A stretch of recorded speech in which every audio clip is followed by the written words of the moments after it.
I let them underestimate me, and they walked straight into their own exposure. Before starting the story, please subscribe and like the video and listen through end for chill. I arrived at the restaurant 10 minutes early, not because I was eager, but because I needed time to observe. The place was expensive, not flashy expensive, but the kind of restaurant that didn't bother with signs. Polished wood floors, quiet confidence, servers who didn't smile too much because they didn't need to. I wore my simplest clothes, a faded shawl, flat sandals, no jewelry except my old wedding ring. My hair was tied back plainly. I even practiced speaking slower, softer, the way people do when they don't expect to be listened to. This wasn't accidental. My son, Arjun, had begged me to just be normal when meeting his wife's family. "Mom, they're different," he'd said carefully. "They're very successful." I smiled and promised him I'd behave. What I didn't tell him was that I already knew exactly what kind of people they were. Because people who are truly confident don't need to test others, and people who come from old money never ask, "So, what do you do?" They arrived together, my daughter-in-law's parents, her older brother, and her aunt. Well-dressed, loud in the wrong places. Her mother scanned the restaurant like she owned it. Her father barely acknowledged the server. The brother sat down and immediately checked his phone. My daughter-in-law, Ria, looked nervous. She kissed my cheek and whispered, "Thank you for coming, Mom." I patted her hand and smiled sweetly. "Oh, of course, I don't go out much. This place must be very costly." Her mother laughed, not kindly. "Oh yes," she said, "but it's normal for us." Strike one. The questions started almost immediately. "So," her father said, leaning back in his chair, "where do you live?" I gave him the address of my modest home. "Oh," her aunt said, lips pursed, "that area hasn't developed much, has it?" "No," I said gently, "but it's peaceful." They exchanged looks.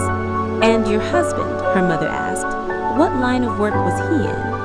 "Factory supervisor," I replied, "before he passed." "Oh," she said again, always that word. "That must have been difficult." "Yes," I said, "we managed." Her brother finally looked up.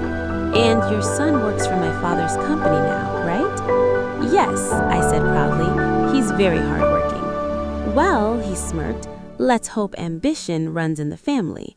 Strike two. When the waiter came, they ordered without looking at prices. I waited. "Oh, please," her mother said loudly, "don't be shy. Order whatever you like." I hesitated, just long enough. "I'll have the soup," I said. "That's enough." Her aunt smiled, the kind of smile people use when they feel superior. "So humble," she said. "Ria told us you're very simple." "Yes," I said. "Simple people are easy to understand." They didn't realize that knife cuts both ways. As the wine flowed, so did their honesty. Her father leaned toward my son. "You know," he said, not even lowering his voice, "we were a little concerned at first. Backgrounds matter." I nodded slowly. "But Ria insisted," her mother added. "Love is love, after all." She looked at me. "You understand, don't you? Wanting more for your children?" I smiled. "Of course," I said. "That's why I raised my son to recognize character." Silence flickered, briefly. Then her brother laughed. "Character doesn't pay bills." Strike three. What they didn't know was that I'd owned 3 factories before my husband died. What they didn't know was that I sold my shares quietly and invested in logistics, renewable energy, and commercial real estate. What they didn't know was that the company my son worked for, I was the majority stakeholder. And what they really didn't know was that this dinner wasn't just a meeting. It was an evaluation. Dessert arrived. Her aunt leaned over and said, "So, no offense, but how much were you able to contribute to the wedding?" I blinked. "Oh," I said softly, "very little." Her mother nodded, satisfied. "We covered most of it, naturally." I stirred my tea. Yes, I said, naturally. Then I stood up. I should thank you, I said, smiling warmly. They looked confused. This evening answered many questions for me. My son frowned. Mom? I turned to Ria's parents. You see, I continued, I wanted to know how you treat people you believe are beneath you. Her mother stiffened. And now I know. I reached into my bag and placed a document on the table. Her father glanced at it, then froze, because it was a shareholder summary with my name at the top.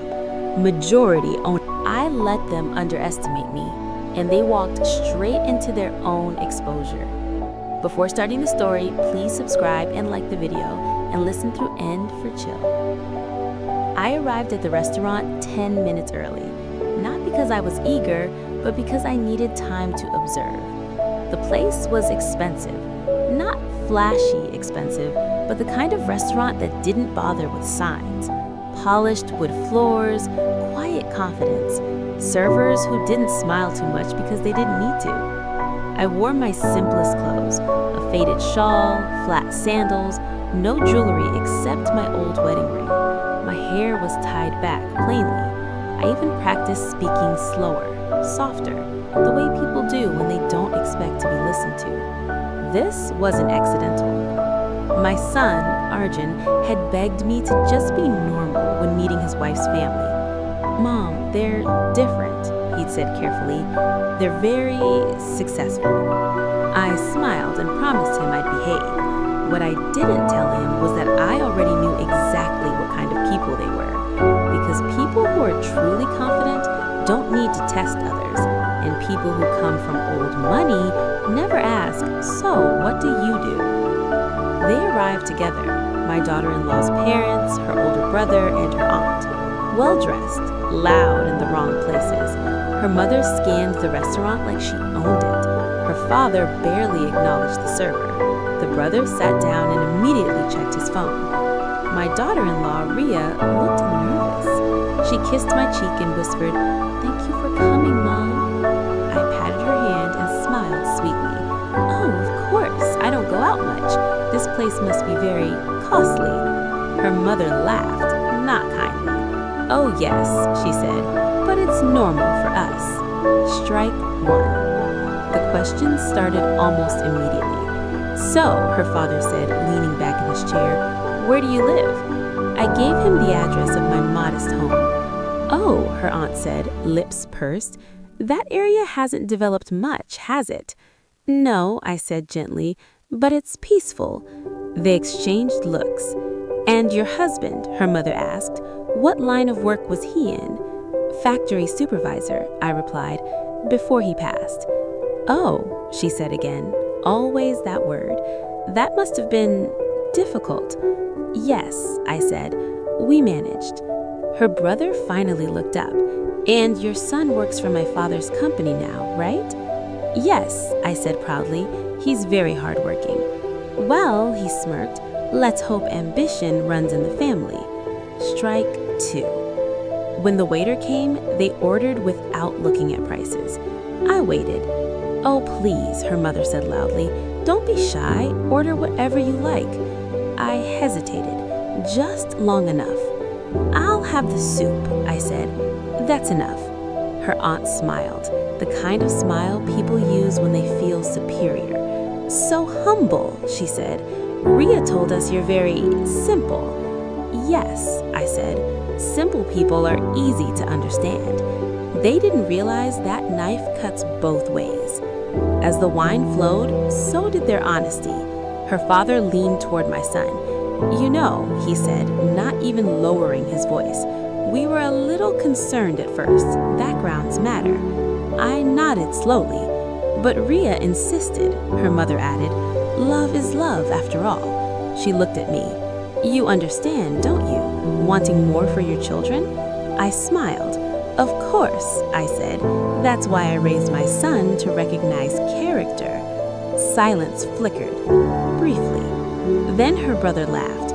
"Character doesn't pay bills." Strike three. What they didn't know was that I'd owned 3 factories before my husband died. What they didn't know was that I sold my shares quietly and invested in logistics, renewable energy, and commercial real estate. What they didn't know was that the company my son worked for, I was the majority stakeholder. And what they really didn't know was that this dinner wasn't just a meeting. It was an evaluation. Dessert arrived. Her aunt leaned over and said, "So, no offense, but how much were you able to contribute to the wedding?" I blinked. "Oh," I said softly, "very little." Her mother nodded, satisfied. "We covered most of it, naturally." I stirred my tea. "Yes," I said, "naturally." Then I stood up.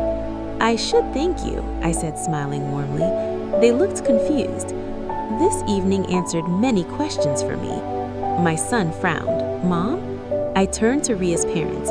"You see," I continued, "I wanted to know how you treat people you believe are beneath you."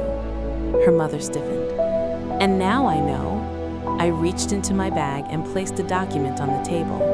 Her father glanced at it, then froze, because it was a shareholder summary with my name at the top.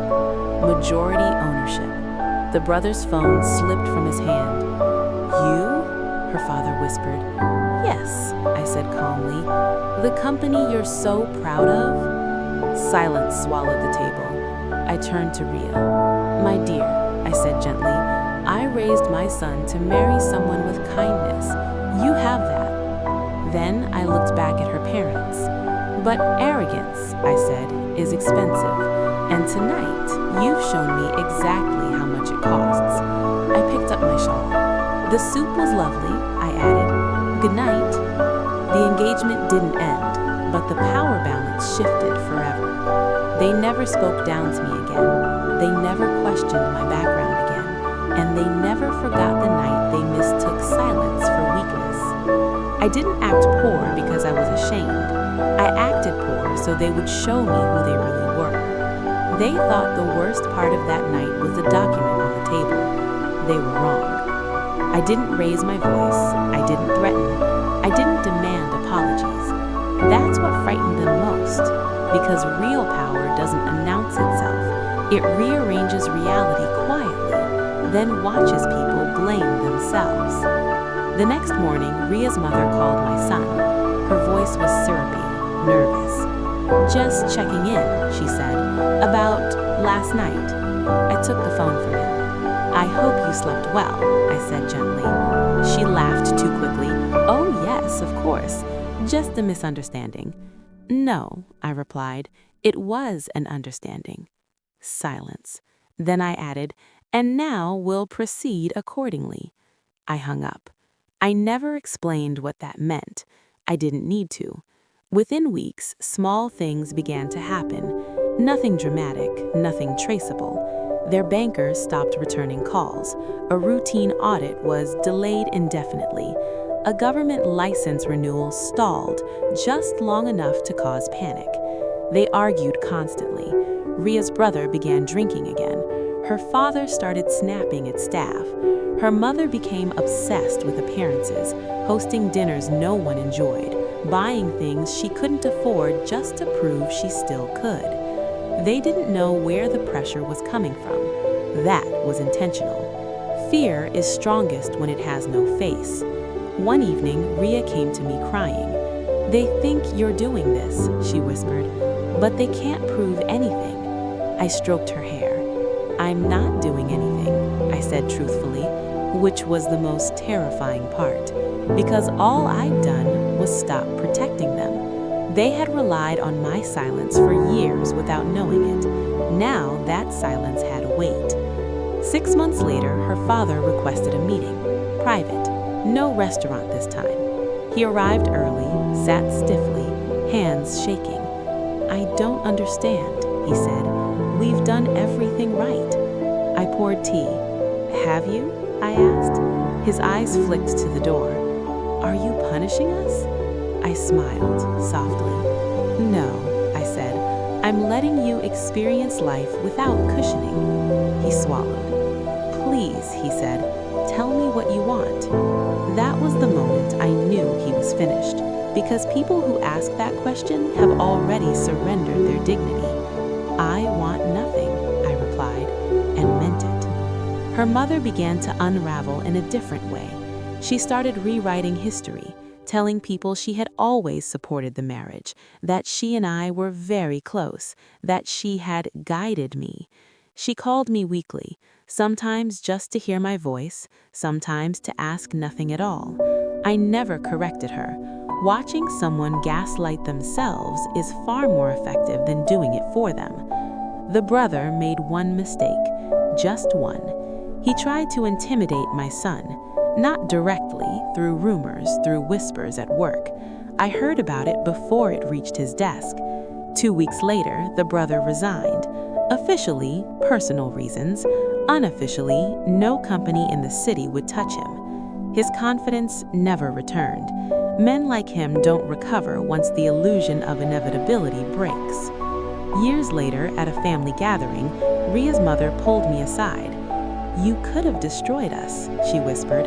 I looked at her carefully. "I didn't," I said. She shook her head. "No," she said, "you did something worse." I waited.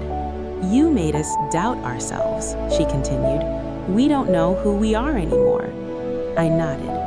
"That," I said, "is what happens when people build identity on superiority instead of substance." I never wanted revenge. Revenge is loud, temporary, unsatisfying. What I wanted was clarity, to know exactly who they were when they thought no one important was watching. And once I knew, I didn't need to punish them. I simply removed myself as a stabilizing force. People like that don't survive long without something to look down on. They mistook my humility for weakness, so I let them live in a world without me holding it together. And that's when everything collapsed. They realized too late that they couldn't defeat me directly, so they did the only thing left. They came for my son. It started subtly. It always does. My son began asking questions that sounded harmless, but weren't. His own. "Mom, did you ever threaten them?" I said, "No." "Well, Ria's mother says you implied things, that you made them feel unsafe."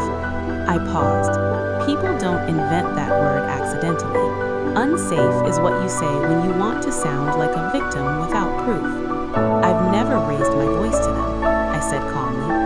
He nodded, but the seed was planted. That's all they needed. Then came the revisions, stories he'd heard before, now altered. "She said you never approved of the marriage.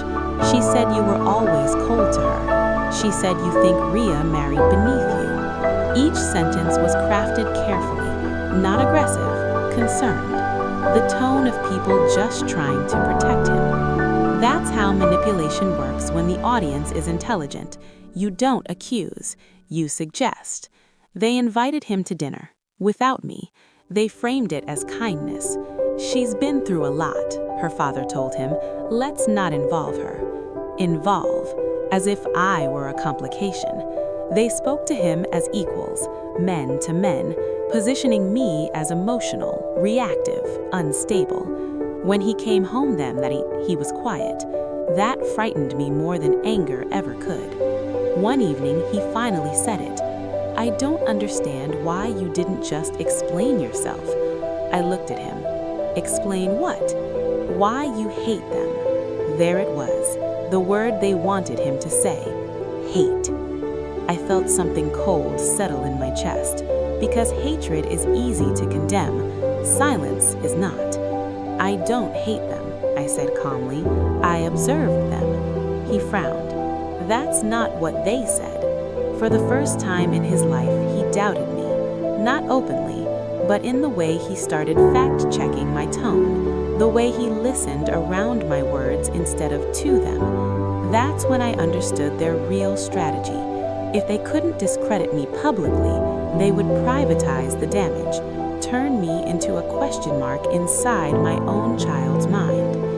I waited, because timing matters. Then, one night, I asked him to sit with me. I didn't bring documents, I didn't bring proof. I brought memory. Do you remember, I asked softly, when you were 12 and your school almost expelled you? He nodded.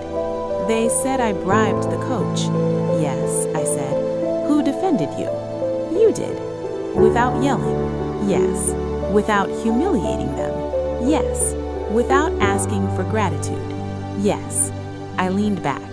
Then ask yourself, I said, when have you ever seen me attack first? He was silent for a long time. That's the thing about people who manipulate. They rely on emotion, but they forget that character leaves patterns, and patterns are hard to fake over decades. He didn't apologize, not yet, but something shifted. I could feel it. That's when they panicked. Ria's mother made her move. She cried, loudly, publicly.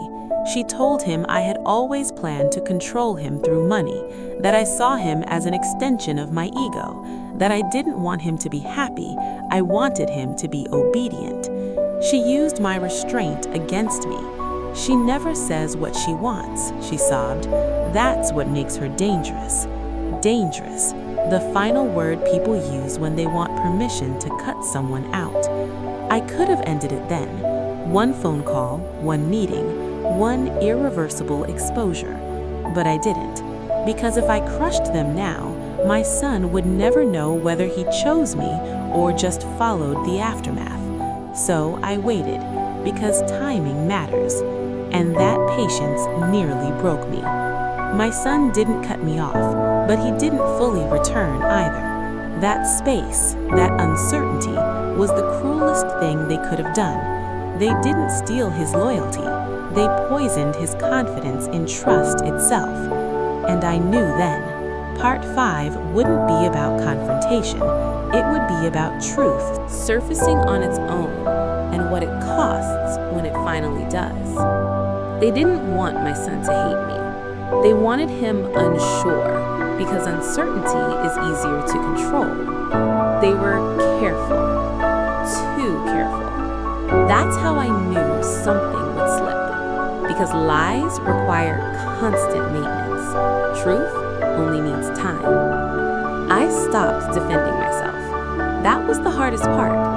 I stopped correcting my son, stopped explaining context, stopped reacting to accusations disguised as concern. People expect resistance from the guilty. They don't know what to do with stillness, and stillness creates space. Space is where contradictions echo. It happened during a casual conversation, nothing dramatic. Ria mentioned offhandedly that her father had always known I was the majority stakeholder. My son froze. Always? He asked. She hesitated. Well, since before the dinner. That was impossible, because the entire foundation of their story relied on one thing: that they were shocked, that they were ambushed, that they were humiliated. You cannot be shocked by something you already knew. I said nothing. I didn't need to. I watched my son's face change, slowly, as his mind began doing what it had been avoiding, reconciling timelines. That night, he couldn't sleep. I know because I couldn't either. He replayed conversations, tone shifts, word choices, moments when they'd remembered details too accurately. Victims don't recall strategy. They recall impact. But manipulators, they remember scripts. 2 days later, my son asked me something quietly. Mom, did they ever ask you for forgiveness? I looked at him. No, I said. He nodded. That answer disturbed him more than any accusation ever could. Because people who believe they've been wronged demand absolution.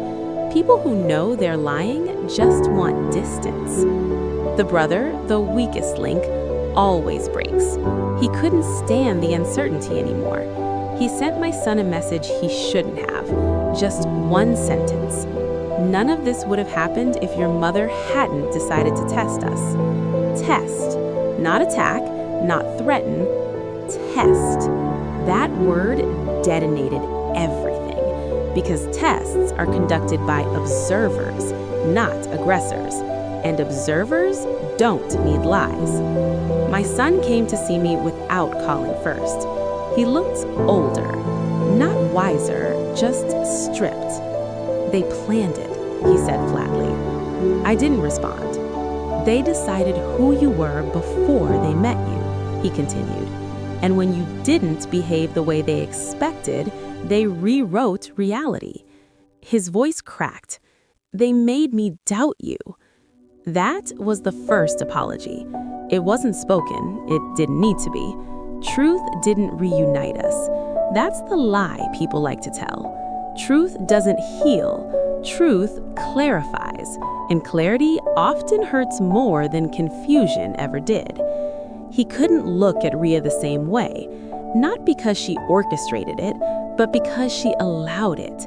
Silence, after all, is a position. There was no explosive confrontation, no dramatic family meeting, just distance. Subtle, permanent. Holidays shortened, conversations dulled, trust thinned into politeness. Rhea's parents sensed it. They tried to backpedal. Too late. Once someone sees manipulation clearly, every past kindness starts to look transactional. Months later, her mother called me, crying. Real crying this time. "We were afraid," she said. "You make people feel small." I closed my eyes. "No," I replied. "I make people feel seen. Small is what they feel when they don't like what they see." She had no response. I didn't win, not really. I lost the uncomplicated relationship I once had with my son. I lost the illusion that truth always restores what lies destroy. But I gained something quieter: certainty. And certainty is expensive, but worth the cost. They tried to turn my son against me. Instead, they taught him the most painful lesson of all, that love built on manipulation eventually collapses under truth. If that story gave you chills, drop a like, subscribe, and comment so I know you made it to the end. I've got another one. See you then.